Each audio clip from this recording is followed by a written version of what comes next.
Week 2 is wrapping up. It's time to take a look at the Week 3 fantasy football waiver wire. Many have lost Joe Burrow for the next 3 months after he's going to need surgery to fix a turf toe. So at the quarterback position, why not take a look at Mac Jones? Yes, Mac Jones started for the San Francisco 49ers with Brock Purdy hurt, threw for 279 and 3 touchdowns against the New Orleans Saints, and has home matchup against the Cardinals and Jacksonville Jaguars coming up. Mac Jones in the Shanahan system could finally be meeting his potential. If you missed the boat last week on Daniel Jones, see if he's still available. We weren't sure how he'd perform in a tougher matchup against the Denver Broncos, but he came out of that with flying colors. Maybe Jones is the real deal this year with the Indianapolis Colts. He does have another tough matchup. First road start of the year against Tennessee coming up. At the running back position, Isaiah Pacheco is off to another slow start.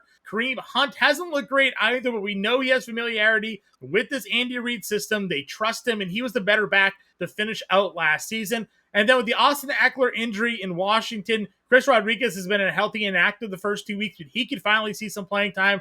And then Jerry McNichols is also an option here, while Ja'Cory Krosky-Merritt is going to be that lead back. Either of those two could be in for some increased workload. At the wide receiver position, Elic Ayomanor, I've talked about this guy now for a couple of weeks. He's an absolute stud. Number 2 wide receiver here for the Tennessee Titans. 13 targets through the first 2 games. He had a touchdown in a big game in week 2. Let's see if he can continue and ride that stretch here against the Colts in week 3. And also take a look at Troy Franklin, last year's 4th round pick for the Denver Broncos. 12 catches on 15 targets through the first 2 games. He had a touchdown against the Colts in week 2. Some big things could be happening here for this downfield burner. At the tight end position, we'll look at Jake Tongas. He had 4 catches on 5 targets. He's the clear George Kittle replacement in this 49ers offense. Again, Mac Jones targeting him pretty often, and he had a good week 1 filling in for the injured Kittle once he went down. Well, finally, at the tight end position, Zach Ertz. He went undrafted in a lot of leagues, but he continues to be a timeless play at the position. Jaden Daniels loves his tight end here. 9 catches on 13 targets for the first 2 weeks with a touchdown